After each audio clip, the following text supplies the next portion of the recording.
What is the purpose? This section opens with the question, what exactly do physical education, exercise science, and sport programs seek to accomplish? To effectively answer this question, we first need to look at what the term purpose means. A purpose is a stated intention or goal that provides the answers to the question, why? There is a common goal, but a different pathway. So, what do you think the purpose of physical education, exercise science, and sport programs should be? Many times, individuals look at physical education's purpose as providing a fun-filled environment for students. Although important, this cannot be the sole aim of the physical education classroom. Take a close look at the image. You should see descriptors that give you a wide-angle look at what physical education should include. Physical education needs to strive to provide a learning environment where participants understand that physical activity can optimize the quality of life. This goal should be the same for exercise science and sport programs. However, all too often, sport programs focus their outcomes solely on winning. As a result, physical education courses become a training ground for sport teams. When this happens, what do you think happens to the kids who are not skilled athletically? Those students become disengaged, and when that happens, they do not learn to appreciate the benefit of physical activity. In fact, many times, they instead learn to hate physical activity. So although all three programs might share a common goal, we should also identify their differences and their unique contributions to the learning process. Now, before we move on, we need to understand some important terms. Physical activity is defined as large muscle movements that may include participation in sport, games, work, and other daily activities. Physical fitness is what is attained when the body can meet the physical demands placed upon it. The image breaks down the two components of physical education. Health-related fitness. This is the level of positive well-being that improves the healthfulness of life. Health-related fitness is comprised of 5 components. Skill-related fitness. This is achieved when individuals can perform movements that are efficient and effective. And skill-related fitness is comprised of 6 components. Now let's take a look at a couple of short videos that describe these components and gives us examples of activities that fit the definition.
The three areas of development that we measure are cognitive development, affective development, and psychomotor development. Let's take a closer look at each of these domains. Cognitive development focuses on the knowledge base of the subject. In order to meet cognitive objectives, teachers and other professionals must be able to explain not only how to perform the skill, but must also be able to explain why the body systems respond to get the desired result. The affective domain is concerned with feelings or emotions. In this profession, we can see concepts such as self-confidence, sportsmanship, cooperation, decision-making, and communication skills developing within the affective domain. Psychomotor development can also be described as the kinesthetic domain.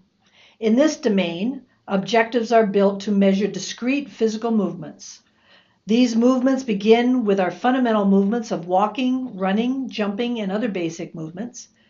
These lead to the development of more specialized skills, such as throwing, striking, and those skills that require hand-eye coordination and proper muscle sequencing. The physical education student typically does not have much difficulty understanding the psychomotor domain. However, many times the cognitive and affective domain can cause some confusion. Let's watch a short video that describes all three, but certainly hits the cognitive and affective domains in more detail. Although this video is coming from the field of library instruction, it does a great job explaining these two domains. Much as the butcher conveniently divides a cute, fluffy chicken into delicious pieces, academics divide the mechanisms of human learning into three domains: cognitive, psychomotor, and affective. The cognitive domain involves intellectual skills and organizes those skills in a hierarchy based on degree of complexity. Relatively simple skills, such as the learning and recalling of the facts, are placed at the bottom of the hierarchy, while more complex skills, such as analysis and synthesis, are placed on the top. Not surprisingly, this domain is most often the focus of the educational system. For example, a student of literature might first memorize facts about Hamlet. Later, that student would write essays analyzing the theme of revenge or some other crap. At the highest level, the student would draw from the lower level skills to create original works of literature, preferably superior to those god-awful Twilight books. Sparkly vampires? Seriously? The psychomotor domain involves the adoption of skills requiring hand-eye coordination and other physical tasks. It doesn't have a whole lot to do with library instruction, so we're going to skip right on over to the affective domain! Yay! Which involves attitudes and values. It describes how people progress from ignorance of a subject to making that subject an integral part of who they are. At the lower levels, a person learns that a subject exists, chooses to pay attention to it, and responds to it with goodwill. At higher levels, the person makes an effort to interact with the subject, eventually making it a determining force in his or her life. For example, that same student of literature would begin by becoming aware that Hamlet exists, decide to read it, and enjoy the experience. Later, the student would acquire other plays and read them, maybe attend a performance. At the highest level, the student would come to appreciate literature as something of enduring value, and make it a permanent part of his or her life. This three-way division exists purely for academic convenience. Learning domains are actually deeply interconnected, like the chicken is to its wings and drumsticks. Just as the chicken becomes significantly less cute when subdivided, learning tends to suffer when domains are addressed in isolation.